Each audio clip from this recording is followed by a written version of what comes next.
Hello दोस्तों, तो यार कैसे हो आप सब। और तुरंत यार हम सॉल्यूशन वीडियो इस बार सिर्फ और सिर्फ रीजनिंग की बनाऊंगा, ठीक है, क्योंकि रीजनिंग अच्छी थी, मैथ्स बेकार सी थी, कोई खास नहीं थी। तो इस बार सिर्फ रीजनिंग के सॉल्यूशंस आपके सामने, और क्वेश्चन नंबर 31 से सीधा हम स्टार्ट करते हैं।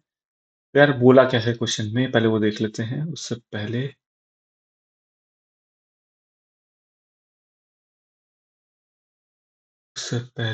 मैं इसका साइज चेंज कर देता हूँ। हाँ, अब ठीक। ठीक है। तो बोला क्या है क्वेश्चन में कि 6 लोग हैं, ABCDEF। तो पहले 1 2 3 4 5 6 लोग हमने बना लिए। Seated in a linear row facing north, ठीक है। B is seated third to the left of A। तो B जो है A के थर्ड टू द लेफ्ट है, तो एक कॉम्बिनेशन ये है। ठीक है। 1 2 3 4 5 6। एक कॉम्बिनेशन ये है। सॉरी, ये तो वही सेम हो गया। एक कॉम्बिनेशन ये है।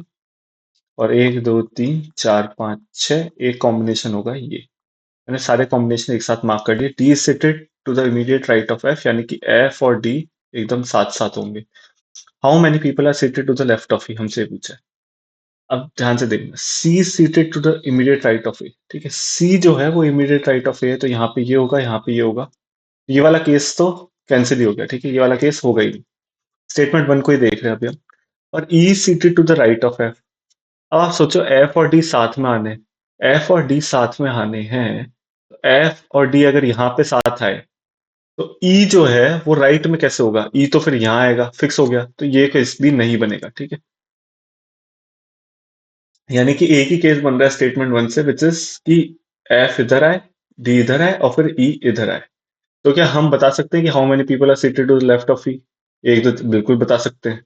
तो स्टेटमेंट वन से आंसर आ रहा है। अब ये एक ऐसा क्वेश्चन था जिसमें लिखा था, फोर्थ ऑप्शन जो था वो आइदर वन और टू, यानी कि हमें सेकंड स्टेटमेंट भी देखना पड़ेगा। तो सेकंड स्टेटमेंट के लिए अगेन वही 1 2 3 4 5 6।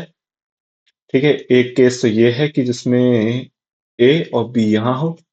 एक केस ये 1 2 3 4 5 6 जिसमें ए और बी यहाँ हो।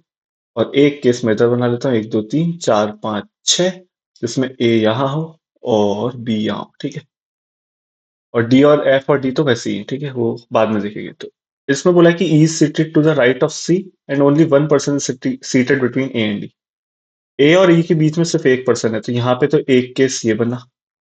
इस केस में एक ये बनेगा। इस केस में एक तो ये बनेगा और एक और बनेगा, 1 2 3 4 5 6 ए बी। और एक और केस बनेगा ये ए और ई का, ये वाला। ठीक है। तो चार केस अभी हम एक साथ लेके चलेंगे। ठीक है। अब इसमें बोला कि E seated to the right of C. अब पहली बात तो ये है कि डी और एफ तो साथ आने, एफ और डी साथ आने। क्या इस वाले कॉम्बिनेशन में एफ और डी साथ आ सकते हैं? नहीं। अगर एफ यहाँ आया तो डी यहाँ आएगा। ठीक है। और कोई के एफ यहाँ आया तो फिर तो एफ और डी साथ नहीं आ सकते, यानी एक कॉम्बिनेशन हो गया हमारा कैंसिल। अब ये है, ठीक है, ये वाला। इसमें क्या एफ और डी साथ आ सकते हैं? बिल्कुल आ सकते हैं। एफ यहाँ आ गया और डी यहाँ आ गया। और हमें बोला कि E seated to the right of C. तो क्या सी के राइट में ई हो सकता है? नहीं भैया, सी तो यहाँ है। सी के राइट में ई होना चाहिए, यानी कि ये वाला कॉम्बिनेशन भी नहीं होगा, तो ये वाला भी कैंसिल हो गया। अब यहाँ पे एफ और डी ए की पोजीशन है जहां पे आ सकता है। E seated to the right of C. C के राइट में ई है। एक केस ये है। अब होना ये चाहिए कि यहाँ पे और कोई केस नहीं आना चाहिए। तो यहाँ पे भी देख लेते हैं, एफ डी और E seated to the right of C. तो सी तो वैसे तो यहाँ आ सकता है, लेकिन ई जो है वो इसके लेफ्ट में है, यानी कि ये केस भी नहीं है। तो यानी कि इस सेकंड स्टेटमेंट से भी सिर्फ एक केस ही पॉसिबल हो रहा है जहां पे, और वो ये वाला केस है। ठीक है। यानी कि यहां से भी हम बता सकते हैं कि लेफ्ट में कितने लोग बैठे हैं, विच इज 5। यानी कि स्टेटमेंट टू से भी आंसर आ सकता है। हमें सारे केस इसलिए देखने पड़ेंगे क्योंकि कोई भी एक एक्स्ट्रा केस, मान लो कोई भी एक ऐसा केस होता, इसी के साथ कोई एक ऐसा केस होता जो कि पॉसिबल होता, और वहां पे ई कहीं है, इधर आ जाता है, इधर आ जाता।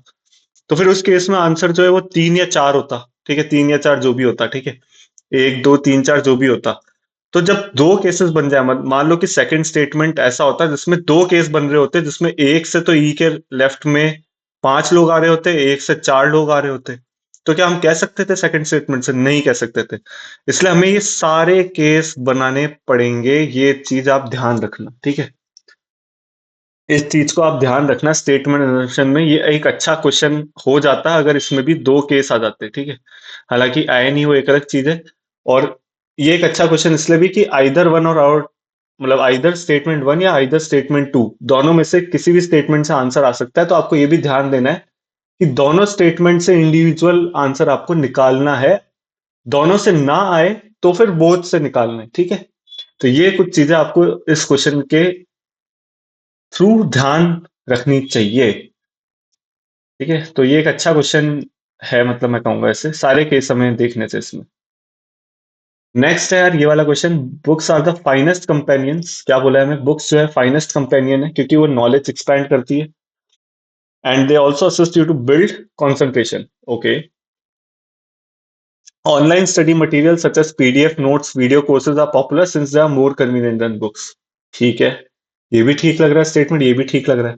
पर क्या रीजन जो है वो असर्शन का करेक्ट एक्सप्लेनेशन है? नहीं। यहाँ तो बुक्स की तारीफ कर रहे हैं, यहाँ पे online study material such as PDF notes वो मोर कन्वीनियंट देन बुक्स कह रहे हैं। तो रीजन तो कहीं से भी नहीं हो रहा, ठीक है। तो both A and R true. Reason इसलिए ट्रू है क्योंकि बात सही है, आजकल बुक से ज्यादा कन्वीनियंट हमें नोट्स पीडीएफ होने लगे, क्योंकि बुक में बहुत ज्यादा पढ़ना पड़ता है और नोट्स और पीडीएफ कंसाइज होते हैं। कंसाइज होते हैं इसलिए ये मोर कन्वीनियंट है। यानी कि रीजन भी ट्रू है और असर्शन भी ट्रू है, क्योंकि बुक्स एक्चुअली आपकी नॉलेज कंसंट्रेशन ये सब बढ़ाती है, ऑब्वियसली एक्सपैंड करती है आपकी नॉलेज, ऑब्वियस है। बट रीजन जो है, R reason is not correct explanation of assertion, ठीक है। तो ये सिंपल ही था, इसमें कुछ ज्यादा कुछ खास था नहीं इस वाले क्वेश्चन में। ये तो आप लोगों को समझ आ ही गया होगा। नेक्स्ट क्वेश्चन है ये वाला। इसमें क्या बोला है? स्टेटमेंट है कि women spend more time and effort considering their purchases than men do. Obviously हमने हमेशा देखा है लड़कियां बहुत टाइम लेती है ना। therefore they often perceive a product's risk as being higher। मतलब कि वो ये सोचती, मतलब वो क्यों टाइम लेती है कि यार कोई गलत प्रोडक्ट ना खरीद लूं, ठीक है। तो रिस्क का मतलब यहाँ पे कि गलत प्रोडक्ट ना खरीद लूं, ठीक है। As a result female customers seek about a product more frequently than male consumers. इसमें बोला कि फीमेल कस्टमर्स जो हैं वो काफी ज्यादा प्रोडक्ट्स की तरफ गौर करती है देन मेल कंज्यूमर्स, ठीक है। कोई दिक्कत इसमें नहीं है। तो ये तो बहुत बेसिक सी चीज है कि यार हाँ ऑब्वियसली यही होता है। तो अब इसमें क्या बोला कि man shop a lot less than women do, ठीक है। लॉट आ गया है यहाँ पे, तो ऐसा नहीं है, ठीक है। ठीक है, मेल जो है वो शायद कम करते हैं शॉपिंग, ठीक है, ये हम कह सकते हैं, क्योंकि फीमेल जो है मोर फ्रीक्वेंटली देखती है। लेकिन इसका मतलब ये नहीं कि लॉट लेस हो जाएगा, लॉट लेस नहीं। लॉट लेस का इससे कोई लेना देना नहीं। लेस होता तो शायद ये फिर भी इन्फ्लुएंस हो सकता था, लेकिन लॉट लेस तो बिल्कुल भी नहीं हो सकता। मैन मेक अनकॉन्शियस परचेजेस, नहीं, इसमें ऐसा तो बोला नहीं कि मैन भोंदू होते हैं। मैनों को भोंदू थोड़ी ना बताया इन्होंने, भोंदू थोड़ी ना बताया, नहीं। इसमें तो वैसे बोला है कि फीमेल ज्यादा टाइम लेती है, सिर्फ टाइम की बात की है। तो ऐसा तो है नहीं कि लौंडे लफाटों को भोंदू बता दिया, है ना। ये भी नहीं होगा, तो नाइदर वन नॉर टू, ठीक है। और यही इसका सॉल्यूशन भी होना चाहिए। इसके अलावा कुछ और दिया तो फिर गलत है वो आंसर। मुझे नहीं लगता इसके अलावा कुछ और दिया भी होगा। नाउ नेक्स्ट क्वेश्चन है। नेक्स्ट क्वेश्चन ये है कि economic inequality is the unequal distribution of income and opportunity between different groups in society. तो सेकंड वाले स्टेटमेंट में ही दी है इन्होंने डेफिनेशन की होता क्या है इकोनॉमिक इनइक्वालिटी। और फर्स्ट वाले में इन्होंने बताया कि एक्सेसिव इनइक्वालिटी, इकोनॉमिक इनइक्वालिटी की वजह से जो एक्सेसिव इनइक्वालिटी का जन्म हुआ है वो सोशल कोहेशन, पॉलिटिकल पोलराइजेशन और लोअर इकोनॉमिक ग्रोथ। तो ये तो पक्का है कि ये इफेक्ट है, ठीक है। ये पक्का है कि ये इफेक्ट है, तो या तो फर्स्ट होगा या सेकंड होगा, ठीक है। थर्ड और ये तो हो नहीं सकते। तो अब हम ये कैसे पता करें कि इंडिपेंडेंट कॉजेस के इफेक्ट है या टू ही कॉज है? यार इकोनॉमिक इनइक्वालिटी की बात हुई है, इकोनॉमिक इनइक्वालिटी की वजह से ये होता होगा, ठीक है।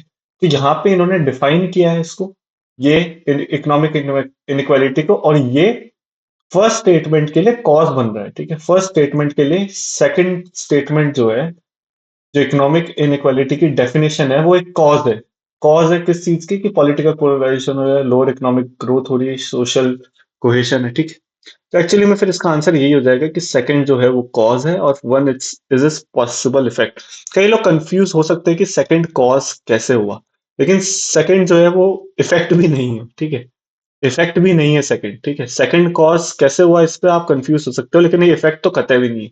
तो आप इससे भी एलिमिनेट कर सकते थे कि इसका आंसर बी ही होगा, अगर आपको नहीं भी समझ में आओ कि कैसे कॉज हुआ, तो भी ऑप्शन एलिमिनेशन से हो सकता है। Now question number 35। तो इसमें पूछा है कि हाउ इज के रिलेटेड टू डी, तो पहले हम स्टेटमेंट वन को लेंगे। स्टेटमेंट वन क्या कह रहा है कि A is D's wife sister. D की कोई वाइफ है, उसकी सिस्टर है हमारी ए, कोई दिक्कत नहीं। S is the mother of A, S जो है वो इसकी मदर है तो इसकी भी मदर होगी, ठीक। S is the mother of A. K is the spouse of S, K जो है वो स्पाउस है इसका, कोई दिक्कत। तो हाउ इज के रिलेटेड टू डी, के और डी का रिलेशन स्टैब्लिश हो रहा है, बिल्कुल हो रहा है, बिल्कुल हो रहा है। तो फर्स्ट स्टेटमेंट तो एकदम सही है। अब हम लेंगे सेकंड स्टेटमेंट। सेकंड स्टेटमेंट में क्या बोल रहा है कि K is the mother of P, कोई दिक्कत नहीं है। फिर बोला N is the sister of B and B is married to D. K related to D, भैया कोई लेना देना ही नहीं है, मतलब ब्रोकन ब्रोकन स्टेटमेंट है, तो स्टेटमेंट टू तो कहीं हो ही नहीं सकता। तो one alone is sufficient while to alone is not sufficient. तो हमें एक एक, वही एक एक स्टेटमेंट की तरह इसको लेके चलना था, ठीक है। जब दूसरा सफिशिएंट नहीं है तो बोथ की तो बात ही नहीं बनती। ये वाला क्वेश्चन बड़ा सिंपल सा है। छह बॉक्सेस है, एक दो तीन चार पांच छह, छह हमने मार्क कर दिए। Three boxes are kept below box D, तो डी कहाँ पे आएगा, यहाँ पे आएगा, क्योंकि तीन बॉक्स उसके नीचे है। Two boxes are kept between box D and B, तो बी की फिर पोजीशन फिक्स हो गई क्योंकि और कहीं हो नहीं सकता। Box C is immediate above F, ऐसे बनेगा only one box is kept between C and A. तो एक काम करते हैं, मान लेते हैं सी इधर है, तो सी और ए के बीच में एक बॉक्स, यानी कि सी यहाँ नहीं हो सकता, ठीक है। तो सी फिर यहाँ हो सकता है और ए यहाँ हो सकता है, एक कॉम्बिनेशन तो ये है। तो अगर सी और ए यहाँ हुआ तो box C is immediate above box F, तो ये बैठ गया। और फिर ई यहाँ जाएगा। अच्छा, अब दूसरा कॉम्बिनेशन क्या है, एक दो तीन चार पाँच छः, इसमें डी यहाँ, बी यहाँ। अब सी को मैं मान लेता हूँ, इधर तो मान नहीं सकता क्योंकि सी और ए के बीच में एक आएगा नहीं, तो सी फिर इधर मान लेते हैं, तो ए इधर है। लेकिन box C is kept immediately above box F, नहीं, यहाँ से तो डी आ रहा है, तो ये वाला कॉम्बिनेशन ही पॉसिबल नहीं है। तो एक ही कॉम्बिनेशन इसका बन रहा है। और how many boxes are kept between box E and F, वो है हमारा आंसर एक दो तीन, जितने भी हैं, ठीक है, तीन। सिंपल सा ही क्वेश्चन था, कुछ ज्यादा खास था नहीं। हालांकि इसमें एक कॉम्बिनेशन अगर आपका बन गया है तो फिर दूसरा बनाने की जरूरत नहीं, क्योंकि ऑप्शन में मतलब पूछा ही है, मतलब एक ही बनेगा, ठीक है। मतलब क्वेश्चन में अगर ऐसा कुछ पूछा है तो फिर एक ही बन रहा होगा, ऑब्वियसली, ठीक है। नाउ नेक्स्ट क्वेश्चन है क्वेश्चन नंबर 38। क्वेश्चन नंबर 38, इस टाइप के क्वेश्चन को कैसे सॉल्व करते हैं, तो T less than equal to W equal to A less than equal to M, और फिर डब्ल्यू हमसे बोला है greater than equal to F equal to O, यानी कि O is less than equal to W equal to A, यानी कि O is less than equal to A. तो फिर ओ या तो लेस देन हो सकता है या फिर ओ इक्वल टू होगा, ठीक है। या तो कम होगा या ज्यादा होगा, या मतलब सॉरी, या इक्वल टू होगा, दो ही केस है। तो कंक्लूजन में बोला है कि O less than M, O equal to M, यानी कि आइदर वन और टू इज ट्रू, इन दोनों में से कोई एक ना एक तो ट्रू होगा ही, ठीक है। सिंपल सा क्वेश्चन है। कई लोग कंफ्यूज हो जाते हैं कि यार ऐसे क्वेश्चन में आइदर क्यों आता है। अरे भैया, O is less than equal to A बोल रखा है, ठीक है। या तो ओ की हमें वैल्यू नहीं पता, ए की वैल्यू नहीं पता, मान लो टू, टू है टू, ठीक है, two is less than equal to three, हाँ टू लेस देन थ्री है। इसको टू मत मानो, एक काम करो कि इसको M less than equal to N मान लो, तो एम की कुछ भी वैल्यू हो सकती है ना, मतलब एन को अगर मैं पांच मान लूं तो हमें नहीं पता ना, एम हो सकता है पांच भी हो जाए, एम हो सकता है चार भी हो जाए, एम हो सकता है तीन भी हो जाए, एम दो भी हो जाए। तो अगर एम पांच हो गया तो फिर ये वाला कंक्लूजन ट्रू हो जाएगा, और एम चार हो गया, चार या उससे नीचे हो गया, तो फिर ये वाला कंक्लूजन ट्रू हो जाएगा। तो दोनों में से कोई सा भी ट्रू हो सकता है। तो कई लोग इसे क्या है, नाइदर कर देते हैं, नाइदर वन नॉट टू। ऐसा नहीं होता, ठीक है, आइदर वन और टू, क्योंकि दोनों में से कोई सा भी ट्रू हो सकता है, हमें नहीं पता, हमें वैल्यू ही नहीं गिवन है, इसलिए हमें नहीं पता, सीधी बात। इसलिए आइदर वन और two is two, simple. Next question है यार हमारा ये क्वेश्चन थोड़ा खतरनाक है, आपको हमेशा मैं बता चुका हूं कैसे करना है इसे। Second third fifth, second third कौन सा है, सेकंड थर्ड है ई एल, फिफ्थ है बी, और सिक्स सेवन एट डी। तो इसमें यार दो वर्ड बन रहे थे, एक तो है बेल्ट और एक बन रहा था बी एल ई टी, ब्लेट। ब्लेट भी कुछ होता है, बेल्ट तो पता ही है, ब्लेट अब ये है वो कैप क्वेश्चन, ठीक है। ये रीजनिंग का, ये है वो कैप का क्वेश्चन, रीजनिंग का क्वेश्चन नहीं है, ठीक है। ये फालतू फर्जीवाड़ा बना बना रखा है इन्होंने, है ना। रीजनिंग में भी फालतू में इंग्लिश घुसा रखी है। तो मेरा भी आंसर इसका गलत हुआ था, मैंने वन किया था, हालांकि आंसर इसका टू है। आप गूगल कर सकते हो इसकी डेफिनेशन जो भी है, ठीक है। तो अगर आपको पता है तो आ जाएगा, वरना नहीं आएगा। और आपको करने का तरीका मैं पिछली वीडियो में बता चुका हूँ, इसलिए वापस नहीं बताऊंगा। Question number 43। ये क्वेश्चन एक सबसे अच्छा क्वेश्चन था इस मॉक का, बेस्ट क्वेश्चन था इस मॉक का। उसका रीजन ये है कि इसका लॉजिक आपको शायद ही क्लिक किया हो, काफी लोगों को नहीं क्लिक किया होगा। इसका लॉजिक बेसिकली ये था, मुझे भी कम से कम 6 मिनट में क्लिक किया था यार ये क्वेश्चन। अगर आपने देखा हो तो मैं आखिरी के 5-6 मिनट इसी क्वेश्चन को सोच रहा था कि कैसे होगा। तो 4, 9, 1, 12, 15, 7, 21, 5, ठीक है ये था। तो 4 + 1 5, 5 + 15 20, 20 + 21 41, यानी कि फर्स्ट से स्टार्टिंग होके ऑल्टरनेट का सम था, ठीक है। तो अगर हम जंक्शन का देखोगे, जंक्शन का तो 10, 21, 14, 3, 20, 9, 15, 14, 10 + 14 24 + 20 44 + 15 59।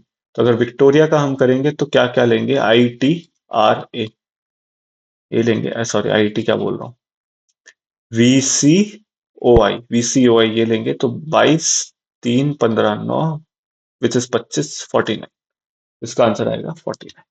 तो ये क्वेश्चन एक बेहतरीन क्वेश्चन था। लॉजिक इज इतना इजीली क्लिक नहीं करेगा क्योंकि इस टाइप का लॉजिक कभी देखा नहीं होगा आप लोगों ने मॉक में। अब देख लिया तो अब आपको क्लिक कर ही जाएगा अगली बार कभी ऐसा आया भी तो, ठीक है। तो अगर आपके पास लास्ट में टाइम हो, 4-5 मिनट हो, तो आप ये क्वेश्चन कर सकते हो। ये वाला क्वेश्चन कुछ लोगों से नहीं हुआ था, उनके लिए बता देता हूँ कि ABB, उसके बाद ABBC, उसके बाद ABAC, ACCC, ऐसे कुछ था ना। कुछ गलत कर दिया क्या मैंने, 1 मिनट ब्लैंक में भर देते हैं इसको। ABB, फिर ABBC, फिर